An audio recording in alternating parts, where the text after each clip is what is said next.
Class 12 की physics में इस समय हम सब लोग नाभिक नाम का चैप्टर पढ़ रहे हैं और आज के इस वीडियो में, जो कि इस चैप्टर का थर्ड वीडियो है, इसमें हम सब लोग एएमयू और द्रव्यमान ऊर्जा संबंध, आइंस्टीन का सापेक्षता सिद्धांत जिसे कहते हैं, और एक एएमयू के तुल्य ऊर्जा, इन तीन चीजों को, टॉपिक को कंप्लीट करेंगे। तो आप सभी बच्चों का हमारे अपने प्यारे से यूट्यूब चैनल आदर्श बालाजी सॉल्यूशन पर स्वागत है। शुरू करते हैं। परमाणु द्रव्यमान मात्रा यानी एटॉमिक मास यूनिट, इसको अब इस समय एकीकृत द्रव्यमान भी कहते हैं। क्या कहते हैं भैया?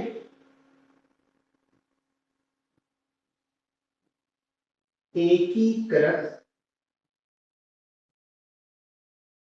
द्रव्यमान, यूनिफाइड मास, यू से व्यक्त करते हैं इसको। ठीक है, तो ये चीज याद रखिए। इसको, इन दोनों को हम यही चीज कहते हैं, एएमयू कहिए या यू कह दीजिए। क्लियर? अब होता क्या है, उसके लिए हम सबसे पहले जानेंगे कि ये आया है। बात समझिए, जो परमाणु के मूल कण है, किसी भी परमाणु के जो मूल कण है, इलेक्ट्रॉन, प्रोटॉन और न्यूट्रॉन, हम जानते हैं इनका द्रव्यमान बहुत ही कम होता है। अब इतना कम होता है कि ग्राम में अगर हम इनको व्यक्त करते तो इलेक्ट्रॉन की कोटि में 10 की घात -31 आता है, प्रोटॉन और न्यूट्रॉन में 10 की घात -27 आता है। तो इसलिए इनको एक छोटे से रूप में लिखने के लिए वैज्ञानिकों ने एएमयू का निर्माण किया, एटॉमिक मास यूनिट। अब इसके लिए भाई हम जानते हैं द्रव्यमान कोई निरपेक्ष मान तो होता नहीं, सापेक्ष मान होता है, एब्सोल्यूट वैल्यू होती है, वो किसी से कंपेयर करा करके ही लाई जाती है। जैसे 1 किलो द्रव्यमान लाया गया तो वो किसी से ना किसी से कंपेयर करा करके लाया गया, ऐसे नहीं लाया गया। तो ठीक उसी प्रकार एएमयू को भी किसी ना किसी लोग से कंपेयर करा करके लाना है। तो कौन सा वो परमाणु हो सकता है? तो उसके लिए इन्होंने 3 चीजें रखी। सबसे पहला, वो परमाणु हर जगह पाया जाए। ठीक, वो परमाणु हर जगह पाया जाए, लगभग सभी में। और दूसरा, वो तुरंत ही किसी पर रिएक्ट ना करे, तुरंत ही जैसे किसी के प्रभाव में आए तुरंत रिएक्ट कर दे, और ज्यादा टाइम भी ना ले रिएक्ट होने में। तो ये सभी चीजें, एक एग्जांपल हम बताते हैं। अब क्लास में मॉनिटर अगर हम चुनाव करते हैं मॉनिटर का, तो सबसे पहला हम चीज क्या करते हैं? सबसे पहला चीज हम ये करते हैं कि वो डेली आए।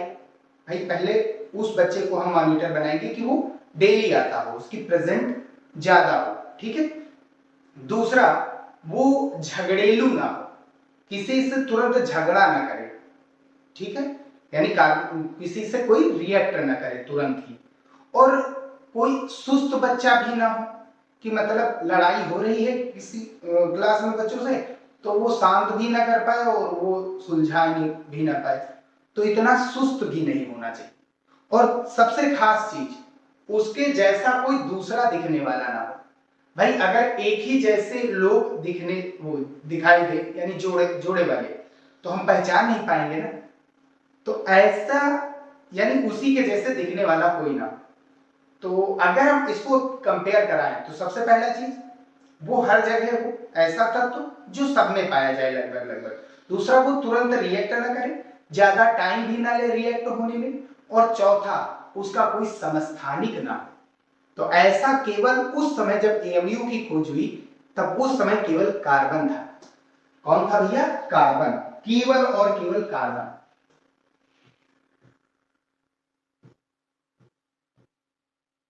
ठीक, तो कार्बन सबसे पहला चीज, प्रकृति में सब हर जगह पाया जाता है, प्रकृति में हर जगह पाया जाता है, ये लगभग सभी में पाया जाता है।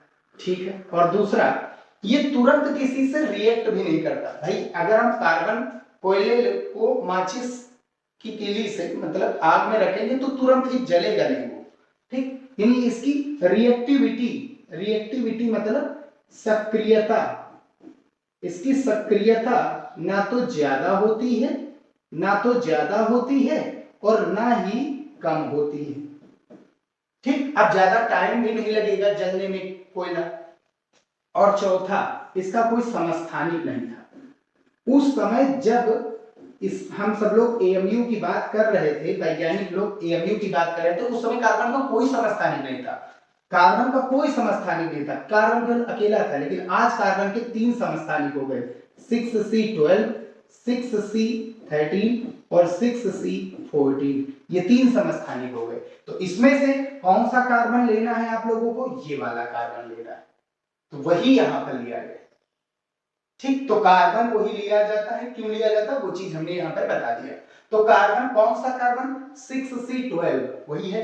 6C12 के एक परमाणु का जो द्रव्यमान होता है उसी को हम सब लोग एएमयू कहते हैं।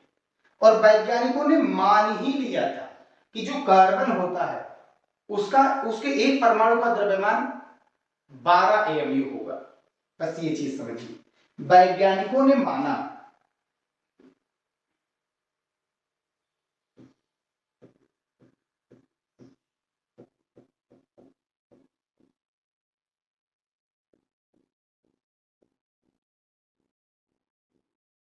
वैज्ञानिकों ने माना कि कार्बन के एक परमाणु का जो द्रव्यमान होता है, एक परमाणु का द्रव्यमान वो 12 एएमयू होता है। कितने एएमयू होता है? 12 एएमयू। ये चीज वैज्ञानिकों ने माना था। ये चीज याद रखिए, किसने माना था? वैज्ञानिकों ने ऐसा मान लिया कि जो कार्बन के एक परमाणु का द्रव्यमान होता है वो 12 एएमयू होता है। यानी 12 एएमयू कितने कार्बन परमाणु के द्रव्यमान के बराबर होता है? 12 एएमयू जो है वो एक कार्बन के एक परमाणु के द्रव्यमान के बराबर होता है। यानी एक एएमयू कितने के बराबर होगा? एक एएमयू द्रव्यमान जो है वो कितने के बराबर होगा? 12 को बट्टे में भेज दीजिए भाई। 5 पेन 25 के, तो एक पेन की बात करेंगे तो 5/25, 5 पेन 25 के, तो एक पेन 25/5, यानी इस 12 को यहां बटे में जाएंगे, यहां एक लाने के लिए 12 से डिवाइड, तो 1/12 ब्रैकेट में कार्बन के एक परमाणु का द्रव्यमान हो गया ना? ये आपका मिल गया फार्मूला। कोई रटना नहीं है, एकदम कॉन्सेप्ट टू कॉन्सेप्ट बढ़ाएंगे यहां से। ये नहीं कि मतलब रटवाया जाएगा, रटवाना कुछ नहीं है। एक एएमयू 1/12 कार्बन 12 के एक परमाणु के द्रव्यमान के बराबर होता है। ठीक, अब हमको करना क्या है? कार्बन 12 के एक परमाणु का द्रव्यमान निकालना है। कितना होगा उसका मान उठा करके यहां रख देंगे, हमको एक एएमयू का मान मिल जाएगा। तो वही काम करते हैं, चलिए। क्योंकि हम जानते हैं, समझिएगा, कार्बन की, इसको ऐसे लिख रहे हैं,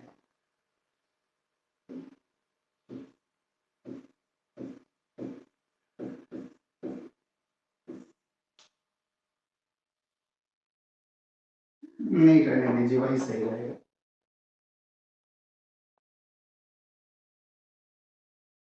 एक परमाणु का द्रव्यमान कितना होता है? 12 ग्राम पर मोल होता है। ये चीज हमने केमिस्ट्री में भी पढ़ा। कार्बन के एक परमाणु का जो द्रव्यमान होता है वो 12 ग्राम पर मोल होता है। 12 ग्राम पर मोल होता है। ठीक, कार्बन के एक परमाणु का द्रव्यमान 12 ग्राम पर मोल होता है। 12 ग्राम पर मोल मतलब एक मोल का जो द्रव्यमान है वो कितने ग्राम है? 12 ग्राम। यानी एक मोल कार्बन परमाणु का द्रव्यमान कितने ग्राम होता है? 12 ग्राम होता है। ठीक, एक मोल में कितने कार्बन के परमाणु होंगे भाई? मोल, अगर एक मोल परमाणु कहेगा तो 6.022 इंटू 10⁻23 परमाणु। अगर एक मोल कह रहा तो इतने, और अगर कह रहा एक अणु, एक मोल अणु की बात करेगा तो 6.022 गुणे 10 की घात 23 अणु हो जाएंगे। 1 मोल आयन की बात करेगा तो 6.022 गुणे 10 की घात 23 आयन हो जाएंगे। 1 मोल इलेक्ट्रॉन कहेगा तो 6.022 गुणे 10 की घात 23 इलेक्ट्रॉन हो जाएंगे। और एक मोल परमाणु की बात करेगा तो एक मोल में कितने परमाणु होते हैं? एक मोल परमाणु जो होता है वो उसमें 6.22 गुणे 10 की घात 23 परमाणु होते हैं। तो आप परमाणु में एमयू का मान भाई समझिए, मोल का मान परमाणु के रूप में निकालना है, परमाणु के रूप में निकालना है तो परमाणु के रूप में आएगा, अणु के रूप में निकालना तो उसमें आएगा, आयन के रूप में निकालना उसमें आएगा। तो एक मोल को हम सब लोग अवोगाद्रो नंबर भी तो बोलते हैं, अवोगाद्रो नंबर भी तो बोलते हैं एक मोल, और इसके नंबर कितने होते हैं? 6.022 इंटू 10 की पावर 23 परमाणु। और वो भी किसके परमाणु हैं भाई? कार्बन के हैं, तो हम कार्बन परमाणु लिखे थे।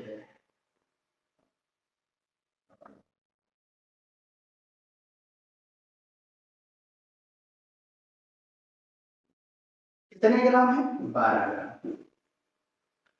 इतने कार्बन परमाणुओं का, कितने कार्बन परमाणुओं का? इतने कार्बन परमाणुओं का 12 ग्राम। हमको कितने कार्बन परमाणुओं को चाहिए?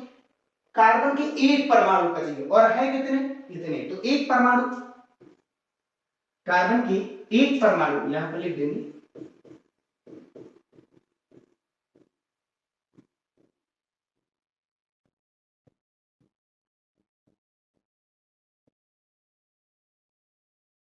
का द्रव्यमान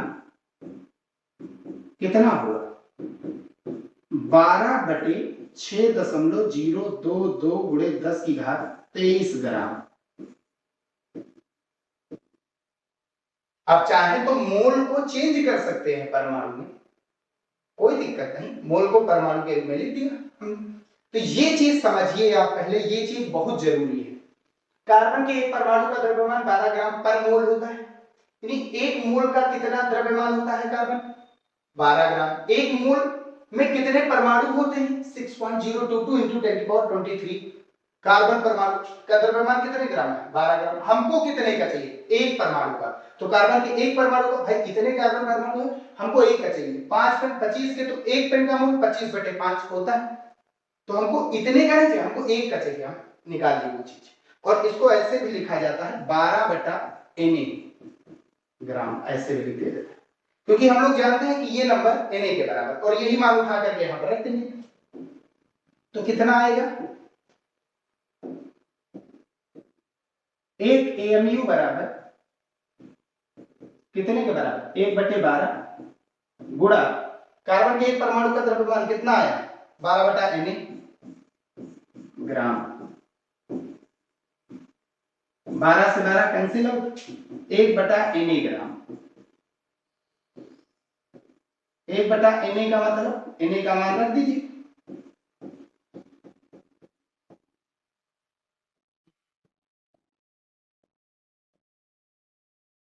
और इसको सॉल्व करेंगे तो ये आएगा कितना, यहां पर लिखे दे रहे हैं,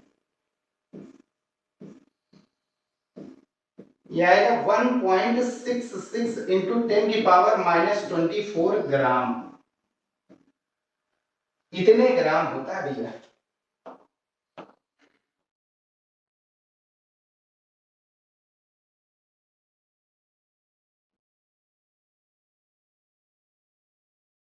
इतने ग्राम होता है। एक AMU कितने ग्राम के बराबर? इतने ग्राम के बराबर। अगर किलोग्राम में चेंज करना है, अगर किलोग्राम में चेंज करना है तो करना कुछ नहीं आपको, बस केवल और केवल 1.66 इंटू 10 की पावर, ग्राम को किलोग्राम -27 kg। कुछ लोग करते क्या है, कहीं भी बहुत जगह पर, कि इसको डायरेक्ट 1/Na कर दिया जाता है ग्राम, और बता देते हैं कि एक प्रोटॉन के द्रव्यमान के बराबर होता है। भाई एक प्रोटॉन का द्रव्यमान ज्यादा होता है, 1.677 इंटू 10 की पावर -27 किलोग्राम होता है।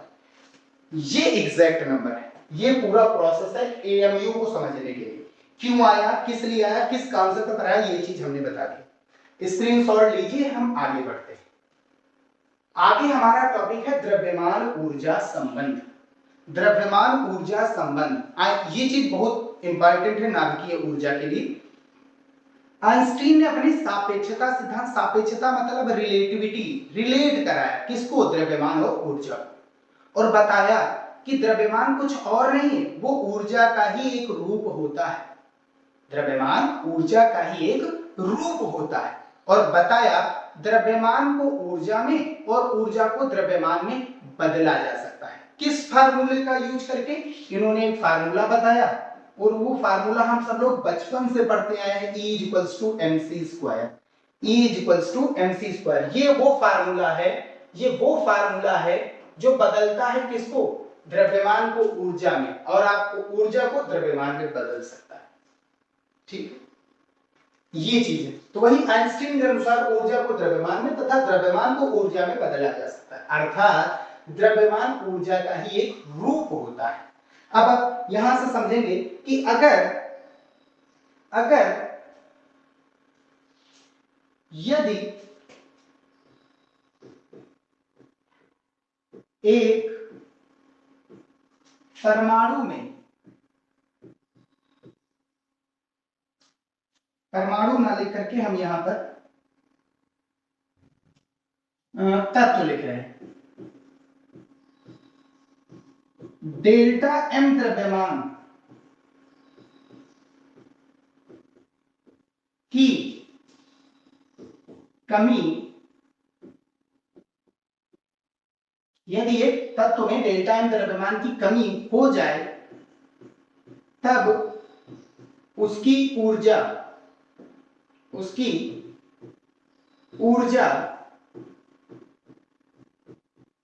में कमी कितनी होगी, ये चीज बताना है। तो उसकी ऊर्जा में कितने की कमी आएगी, उसकी ऊर्जा में डेल्टा ई बराबर डेल्टा mc स्क्वायर हो जाएगा। क्लियर बात। और ये चीज याद रखिए, अगर द्रव्यमान की कमी करेंगे तो वो द्रव्यमान किसका रूप ले लेगा, ऊर्जा का रूप ले लेगा, द्रव्यमान ऊर्जा का रूप ले लेगा। अगर द्रव्यमान बढ़ रहा है यानी ऊर्जा बढ़ रही है, अगर द्रव्यमान घट रहा है इसका मतलब ऊर्जा घट रही है। और किसी भी चीज की अगर ऊर्जा कम है तो वो स्थायी होता है, ये चीज याद रखिए। क्या होता है, वो स्थायी होता है। हो गया, ठीक। अब हम सब लोग नया टॉपिक पढ़ेंगे। वैसे इसमें बताने लायक बहुत कुछ है। अगर आइंस्टीन मॉडर्न फिजिक्स के अनुसार, भाई न्यूटन का जो क्लासिकल फिजिक्स है उसमें ये बताया गया कि वस्तु अगर रुकी हुई है विरामावस्था में या गतिमान अवस्था में तो उसका द्रव्यमान नहीं बदलता। लेकिन आइंस्टीन ने ऐसा नहीं माना। आइंस्टीन ने बताया अगर वस्तु रुकी हुई है तो उसका द्रव्यमान विरामावस्था का द्रव्यमान होगा, विराम द्रव्यमान होगा, m0 से व्यक्त करते हैं। लेकिन अगर वस्तु गति कर रही तो उसके द्रव्यमान में आ जाती है कमी, और वो कमी, द्रव्यमान की कमी किसका रूप ले लेती, ऊर्जा का रूप ले लेती। ये चीज बताया था आइंस्टीन ने। इसके बारे में बहुत सारी चीजें बुक पढ़नी है आगे हमको, बीएससी में फाइनल ईयर में पढ़ेंगे वो चीज, ठीक। और उसके लिए इन्होंने फार्मूला भी बताया है कि जो द्रव्यमान में कमी आएगी वो m बराबर m0 और ब्रैकेट में √1 minus v square upon c square था या c square upon v square, ये चीज इन्होंने बताया था। वैसे बुक हमारे पास रखी हुई है, यहाँ पर देख ही लिया जाए इसको, ठीक, ताकि जो पढ़े एकदम उसको कंप्लीट करते रहे।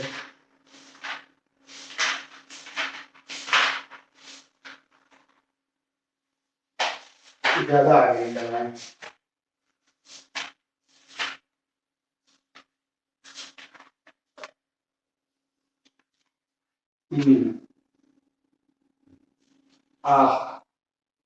v square upon c square है, ठीक।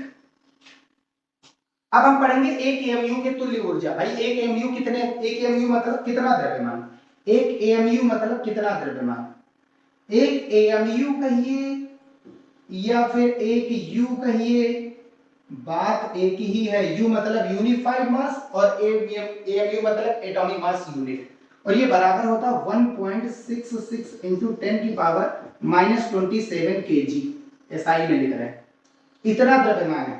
ऊर्जा निकालनी है इसके समतुल्य, तो ऊर्जा निकालने के लिए फार्मूला क्या लगाएंगे, E equals to mc square. m का मान रखिए कितना है 1.66 इंटू 10 की पावर -27 और c का स्क्वायर, c मतलब 3 × 10 की घात 8, इसका क्या करना है, स्क्वायर करना है। सॉल्व करेंगे तो ये कितना आएगा 1.66 इंटू 10 की पावर -27 और ये 3 तरह की 9 स्क्वायर खोलेंगे तो 2 8 16 हो जाएगा।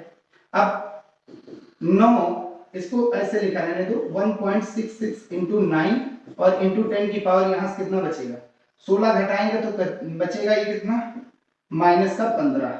अब ये आया जूल में और हम इसको चेंज करेंगे इलेक्ट्रॉन वोल्ट में।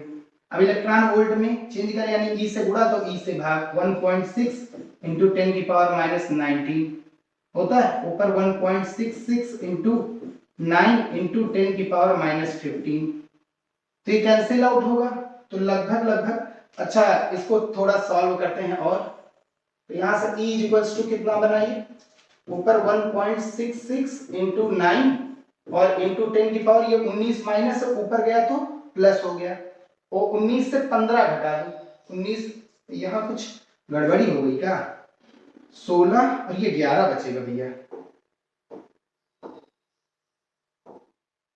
11 बचेगा भाई 27 में से 16 गए बचे कितने 11। ठीक अब ये 19 ऊपर गया तो ये हो जाएगा माइनस से प्लस और 11 घटाएंगे तो बचेगा कितना 7 बचेगा।